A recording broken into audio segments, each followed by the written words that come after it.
Seasons change. Hello, everyone. It's Ryan here, and I am going to be talking about the new Future Islands album, The Far Field. The Future Islands are a synth pop band. They've been at it for quite a few years now. Their last album, Singles, which came out in 2014, that was a really good album. They produced one of their best songs to date with Seasons, and probably one of the best songs this decade. I would go as far as saying that. And yeah, this new album over here, it's kind of continuing that similar sound that they've been doing for years at this point. There are a lot of new wave vibes, kind of reminding me of New Order. It's just that 80s sound that they encapsulate all across this album. And one of the main reasons why Future Islands have remained a polarizing figure in this um, synth pop world is certainly Samuel T. Herring's vocals. And he just constantly provides just such an impassioned performance on all of his tracks. He's kind of become infamous for his live performances, where he kind of just does these bizarre growls and weird inflections in his voice. And once again, it's probably the biggest reason why these guys are so popular, because on this new album, he he's back with impressive vocals all across the album, particularly on Ran, which is one of the most just powerful tracks on the whole album. I really love this song, and it's not just this song. He performs this way across the whole album.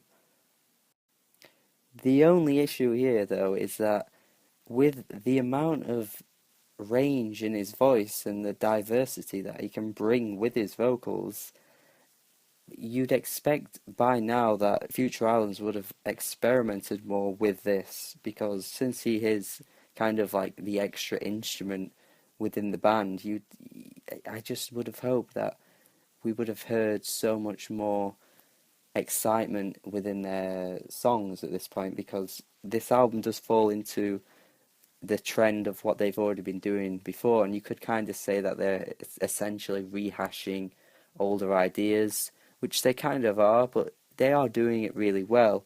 But I just would have hoped that we would have just got that extra oomph from Samuel T. Herring across this album, because he kind of stays in the same range throughout. It's a little disappointing, but it doesn't make the album terrible or anything like that. But I am left wondering where Future Islands are going to go next, because as I've already said, there's just a very similar sound across the whole of this album. Um, However, we do get quite a bit of a change of pace with the track Shadows, which features none other than Debbie Harry of Blondie, which makes sense when you think where Future Islands pull from in terms of their influences. But this is such like a dancey track. You just want to sway your hips a little bit. It's got quite the groove that really just grabs you instantly. And yeah, I'm impressed with what they were able to do on that track. But what I'm not impressed with, though, is the track Candles, which is a bit of a slow burner of a track. The instrumentation is quite dull. It's not exciting at all, and it really just shows what can go wrong when Future Islands don't use all their strengths to the full advantage. Because here we've got Samuel T. Herring kind of trying to do like this ballad kind of thing, and I don't know, I'm just not into it at all. I don't think it really works.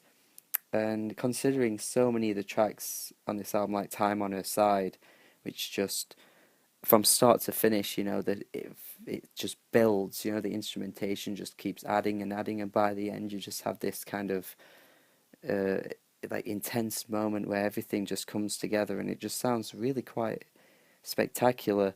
And a lot of the tracks on this album do follow that path as well, but Candles unfortunately doesn't, and I'm just left wondering like where they were going with this song, because it just doesn't work for them, I don't think.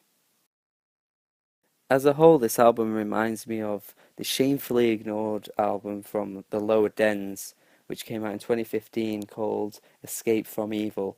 And it's the overall vibe and aesthetic I think that gets me reminded of that album. But even this album, The Far Field, does have incredible flow to it as well.